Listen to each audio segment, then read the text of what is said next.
महेश्वरः गुरुसाक्षात् परब्रह्म तस्मै श्रीगुरुवे नमः। अखण्डमण्डलाकारं व्याप्तं येन चराचरं तत्पदं दर्शितं येन तस्मै श्रीगुरुवे नमः।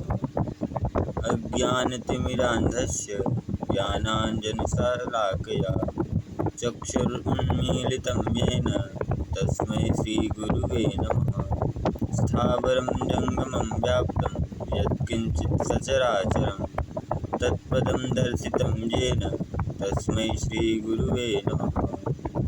चिन्मयं व्यापितं सर्वं त्रैलोक्यं सचराचरं तत्पदं दर्शितं येन तस्मै श्रीगुरुवे नमः।